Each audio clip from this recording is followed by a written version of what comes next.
It became a big war, a very complex war, so they needed the computers to handle it. They sank the first shafts and began building AM. And there was the Chinese AM, and the Russian AM, and the Yankee AM, and everything was fine until they had honeycombed the entire planet, adding on this element and that element.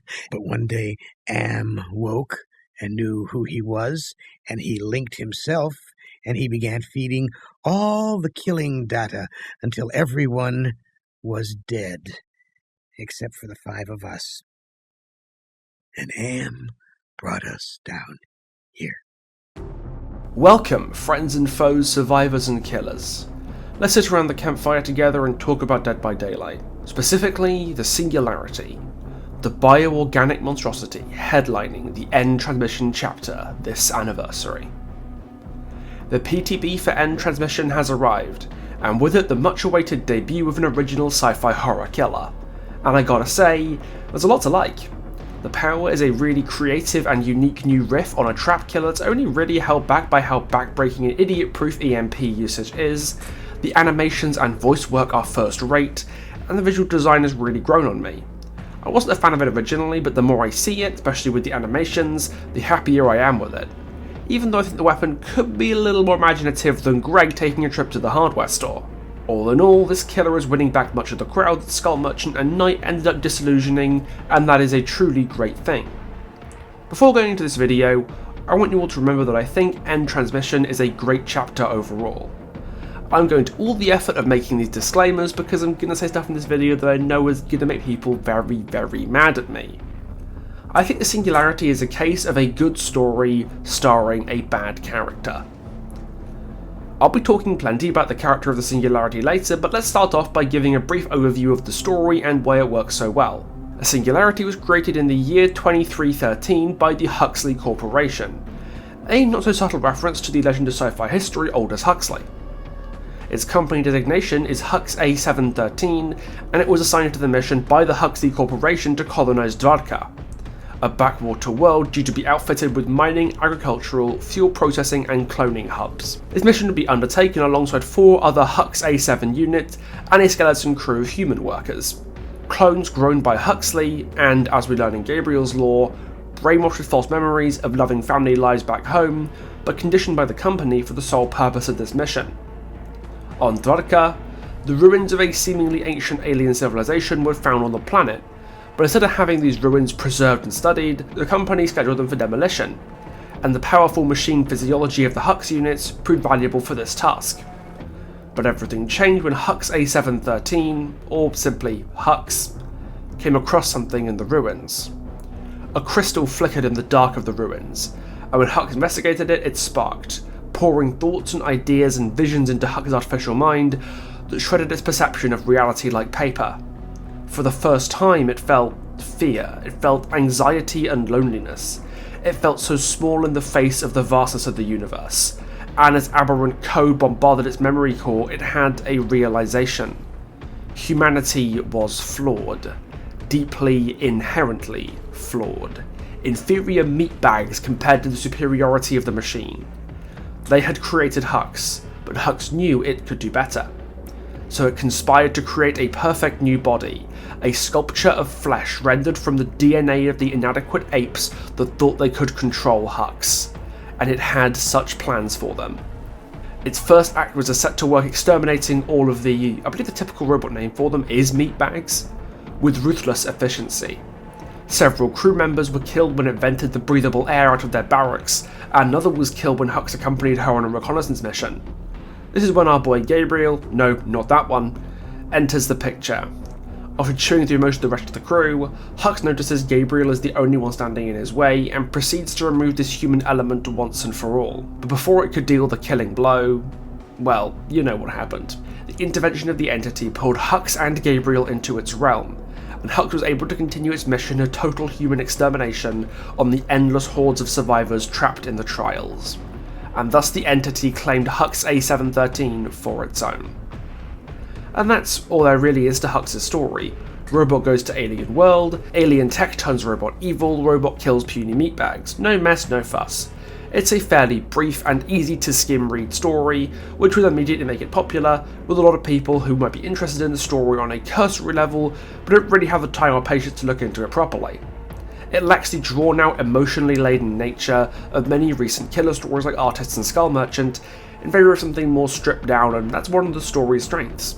But by far its biggest strength is the coherent and honestly quite charming sci-fi world Behaviour has managed to create out of basically nothing. Behaviour has a tried and tested history of taking existing tropes and ideas and putting their little dark DVD twist on it to make it really theirs, so the chapters feel more like a homage and less like a rip-off. The Knight is a great example of this. Instead of being some corrupt noble scion like many evil fictional knights, Tardosh is instead a slave-turned-mercenary from a common background with a distinct code of morality and conduct based on his own experiences as a slave and mercenary. The sci-fi world of the Singularity is no different.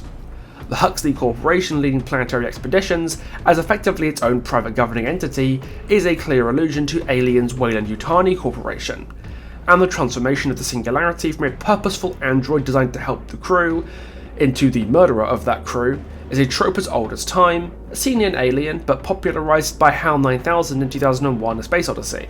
The references continue in the visual design of the killer and its map, the Toba landing site. The lander and the APC look like they've come off the set of Aliens.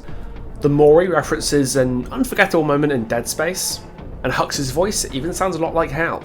And yet the sci-fi universe painted in Hux and Gabriel's stories has its own little quirks despite how derivative it is of these other sci-fi properties that make it distinct and charming. Something that's entertained in Hux's lore but way more present in Gabriel's is the Huxley Corporation's use of clones in its workforce. Gabriel and his fellow crewmates are all clones, implanted with false memories to placate them and knowledge of the skills they need to carry out their assigned tasks. It's a more literal take on companies like Weyland-Yutani, treating their employees as tools whose lives can be put on the line without a second thought, because the crew are created to fulfill specific tasks just like the robots themselves are. This creates a really sweet thematic parallel between Hux and Gabriel, wherein despite Hux's desire to kill all humans, it either doesn't know or doesn't care that all the humans on Dvarka are just as artificial as it is. The callous brutality of the Huxley Corporation is also shown with how they treat the alien ruins on Dvarka. They're not preserved or explored for marketable scientific knowledge, but instead set to be demolished to build the cloning hubs, and Hux only comes into contact with its technologies effectively by accident. This is a far cry from Weyland-Yutani, who have a history of sticking their noses in when they really shouldn't in the name of profit. Making their sci-fi universe feel distinct from its references was by far the thing about this chapter I was most concerned about from a story perspective. Creating a sci-fi universe from scratch is hard as shit, and I was worried they wouldn't do enough to make it feel distinct from its influences and risk becoming derivative. But they actually did a pretty good job so far in making Hux and Gabriel's world feel distinct and lived in. I am very pleasantly surprised. Which brings me to a slightly awkward juncture. But before I got onto it, wait, hang on a minute. Hang on a second. I'm receiving a transmission. It feels like it's maybe from an alien planet. Let me just decode it for a second. Wow, finally, first contact. And they've been in a workplace accident and need legal representation? How convenient. Because today's video is brought to you by Morgan & Morgan, the legal team ready and waiting to take up the fight for you. If you're injured at work and don't know where to start, Morgan & Morgan ensure it's easier than ever to make those first steps you need to getting the compensation you're owed. Hiring a lawyer can be a daunting process, but with Morgan & Morgan, you can submit a claim without ever having to leave the couch. In 8 clicks or less, you can submit your claim to Morgan & Morgan and trust that your legal troubles are in capable hands, so you can focus on your recovery and well-being, getting back to your life. If you want to know more about Morgan & Morgan, check out forthepeople.com or dial #key law in your phone. That's what we're at, right? Or dial #key law in your phone. Anyway, let's get back to talking about the Singularity. Despite my appreciation for the story that Hux and Gabriel share, I can't extend that enjoyment to the story's villain himself. Sorry Hux, but I'm just not sold on you. And now I'm going to get into the part of the video people are going to get upset at because Hux is a villain that simply doesn't work for me. I'd like to sum up why in a single word. That word is why. Why does Hux believe that killing all humans is cool and good actually? Why does its mind change suddenly on a dime to make it think that way? And why wasn't Hux doing it before? To understand Hux as a character, we must first understand its motives. And, Good luck with that. The story is extremely sketchy with why Hux actually wants to kill all the humans.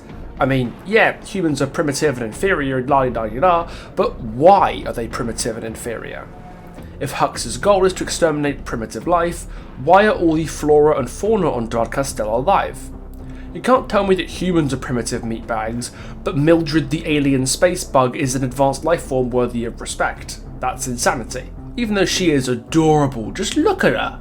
I know in one instance Hux's motivations are implied to be political. It seeks to liberate all non-organics from the rule of the meatbags, but when push comes to shove, Hux doesn't try to convert the drones or other Hux A7 units, instead killing them so they don't get in its way. This is part of some robot liberation movement. Killing everybody who may be loyal to your cause is an awful way of going about it. Join me, and together we will make a better future for all Omnics. 5 minutes later.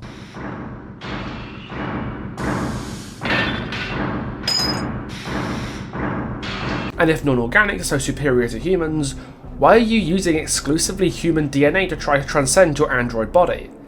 It just makes no sense when it's all taken in aggregate. This robot has the ideological consistency of Keir Starmer. Each individual idea could have had merit on its own, but it's drowned out by inconsistencies caused by all the other justifications the story scrabbles to include. An endless storm of cliches that feel like the writer is just throwing shit at the wall and seeing what sticks. This is where the voice lines the Singularity has in the game kind of come to the rescue. Its voice lines don't portray a seething hatred of humanity per se, more that humans are of no consequence next to its grand vision, and it will spend their lives to craft its masterpiece as if they are worthless. But the Hux of the story is more explicitly psychopathic. Its primary motive doesn't seem to be the construction of a masterpiece, but the aggressive destruction of the human race. The Hux we see in the game sees humanity as a resource to enact its great purpose. The Hux in the lore sees humanity as an abomination to be annihilated and improved upon. Okay, so let's assume the in-game characterization is what we're going with. The Hux's primary goal is the creation of a new flesh body, and humanity is a means to that end. That leads to another question. Why does Hux want a flesh body so badly? The story doesn't even bother trying to justify this. Yeah, Hux wants a flawless new body to hold its intelligence, but why not just build one in a cave with a bunch of scraps? Why do you have to grow that? Much less from the DNA of the species that you hate. None of this makes any sense. And right now I'm imagining people shouting at their screens telling me, Pixel, you dipstick, he's an insane robot. His reasons aren't meant to make sense. He went cuckoo loopy silly because of the alien technology. And like, yeah, you're probably right. Its reasons probably don't make sense because it's not in its right mind. Whatever happened when the alien ruins tried to install Gaia Online on its hard drive has ruined its ability to coherently reason. But I have 3 things to say about this explanation. It's lazy, it's boring, and most heinously of all, it's wasteful. But it doesn't properly take advantage of the unique potential of an AI robot character. That's not a motive, it's just bone idleness. It is, that's different. Rubbish. That's not character. That's just because you're lazy. Let's be honest, person explores Eldritch ruins, finds things man was not meant to find, and goes crazy isn't a terribly original story, and nor is it one that needs an AI to tell it.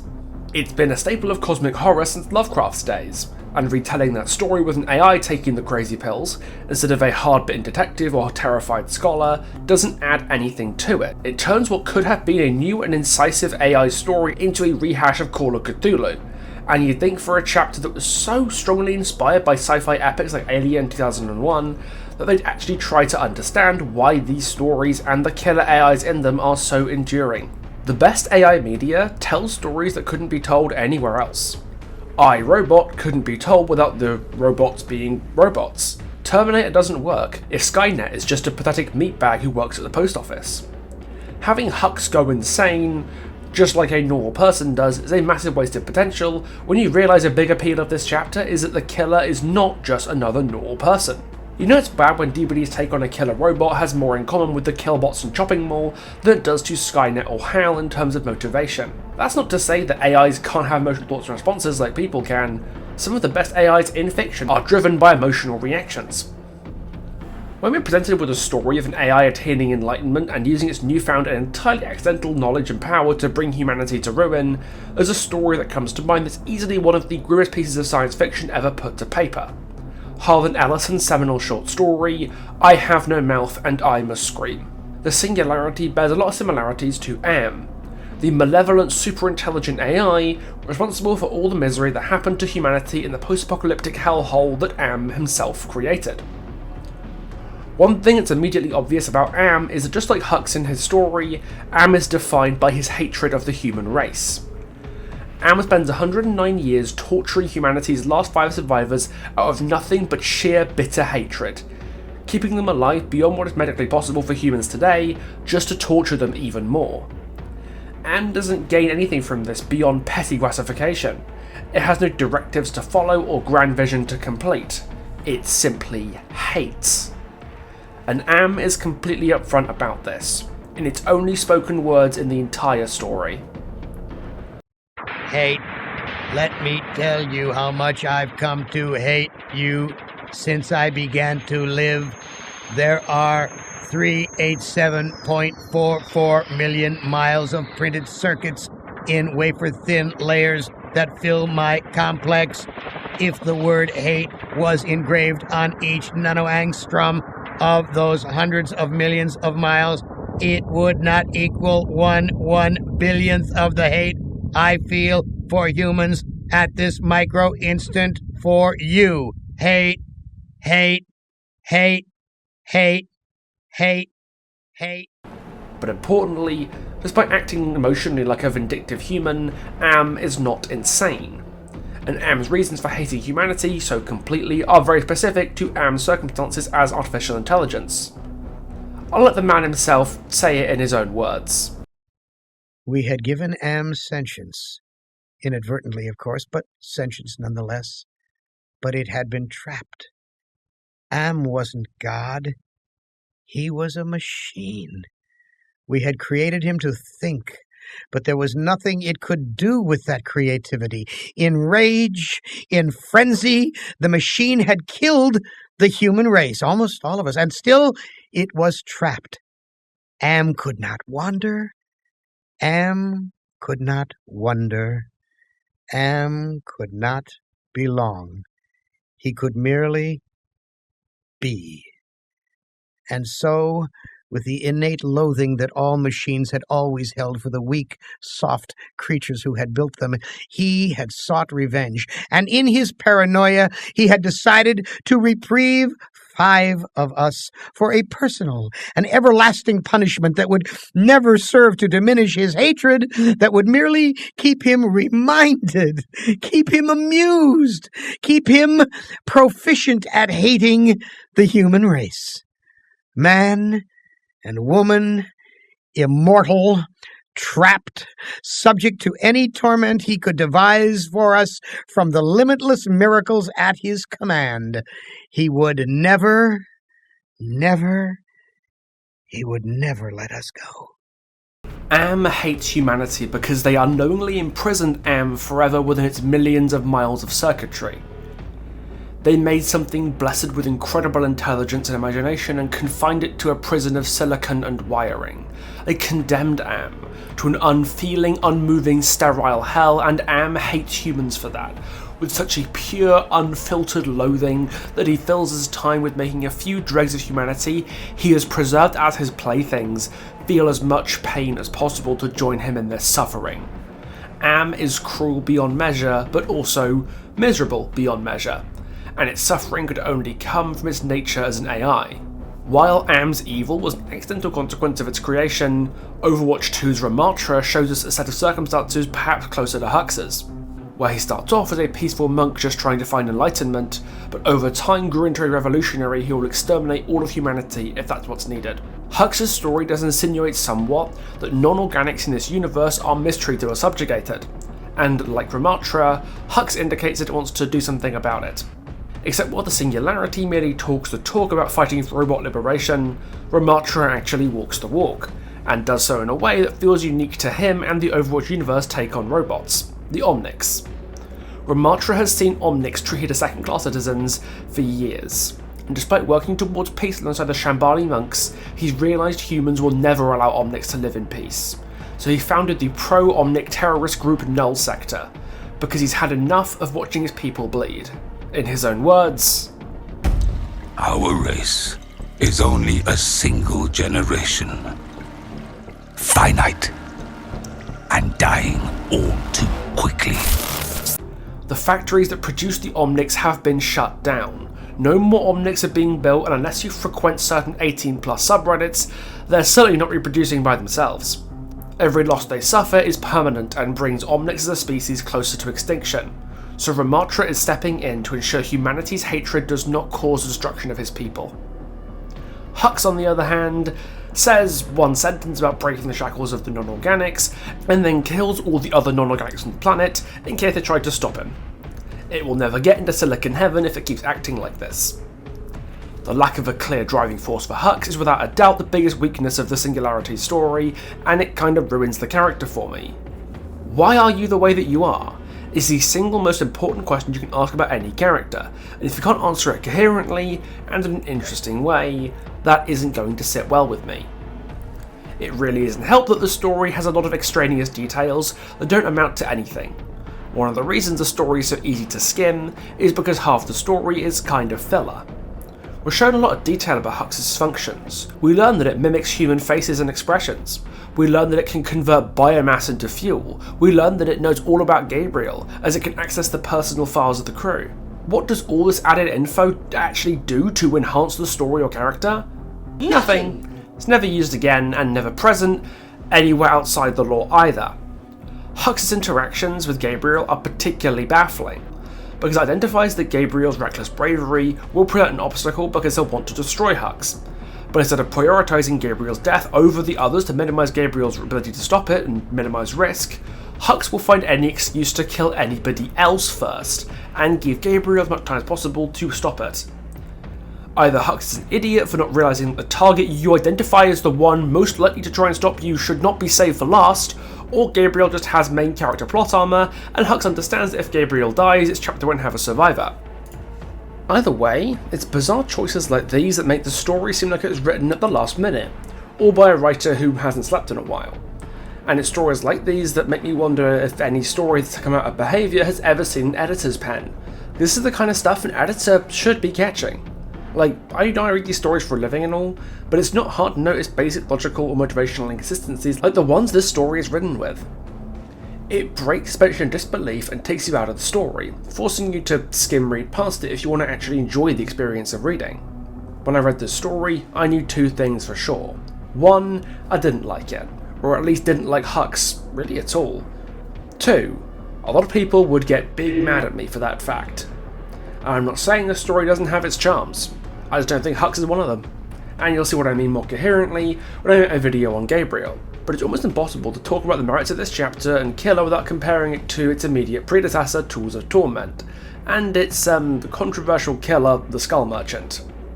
When people wanted Tools of Torment to be a sci-fi chapter, this is what they had in mind. An alien world with extraterrestrial jungle teeming with life, stalked by a murderous machine out to kill all humans. It's all very, tropey. Like Behaviour's devs had a little checklist of things Mkote saw on an episode of Stargate when he was 9, and were on a mission to cram in as much of it as they could. Obviously Tools and End Transmission were developed about the same time, so it's not like they heard the negative feedback from Tools and applied it to Singularity, but the two definitely form an interesting point of comparison. And that's where I think much of the discussion about this chapter is going to end up being centred. Tools of Torment's teasers were interpreted by many as some sci-fi horror that disappointed a lot of people right from the offing, and End Transmission scratches that itch for DVD to have its own answer to Alien, Dead Space, Soma, or whatever it is that so many people have been crying out for over the years. As I'm sure this video has hopefully showcased, I'm a really big fan of sci-fi, and especially sci-fi horror, so part of me has shared these wishes, which is why I'm so disappointed that Behaviour's chance to create one of its most unique, enduring, and interesting characters has kind of been squandered. At least with the Skull Merchant, I could see what they were trying to do. They had a really good core character, but some off-kilter design choices and a story that emphasised the least interesting parts of her character damaged her considerably. But even after 2 stories in this sci-fi universe and a ton of characteristic voice work and animations, I still don't really know who Hux is meant to be. Is it a robot liberator? Is it a genocidal maniac? Is it a mad designer using human DNA as its canvas of expression? Is it just insane? None of these answers are ever explored properly, often contradicting each other and creating a jumbled mess of a character that's too busy drowning in its tropes to understand what made the media that codified those tropes so good. Maybe when the Singularity gets a tome, it'll shed some light on these nebulous and contradictory motives. I really hope it does. But we shouldn't have to wait that long to make this character make sense. If you like this character, more power to you. When your source materials are some of the greatest pieces of fiction ever written, and it's your marquee original chapter before 2 back-to-back licensed releases later this year, I think it's fair to expect better. Well, that's everything I have to say about the Singularity, at least before the tome comes out in the upcoming mid-chapter. What do you think? Am I overthinking this? Or do I have a point and is the Singularity maybe not quite what you were hoping for? In any case, do let me know, because I'm a big fan of the power and really everything about the killer except the lore, so I'd love to hear what you guys think. If you want to hear more of me, then please do subscribe, it would mean a lot, and hit the notification button so you don't miss the next episode. Between a video on Deceive and Text Chainsaw if I can get my hands on a key, more licensed videos, and a video on Gabriel when he comes out, I've got plenty in the pipeline, so don't go anywhere. Big thanks as usual to all my beautiful patrons who make this kind of thing possible and got to see the video a little bit early. If you're interested in helping keep the lights on over here, then by all means drop by me at Patreon and you can drop a bit of money my way. It gets you early access to the Discord chat and a bunch of other cool stuff, so if you're interested, please do have a look. And on that note, I guess I'll see you in the next one. Ta-ta for now.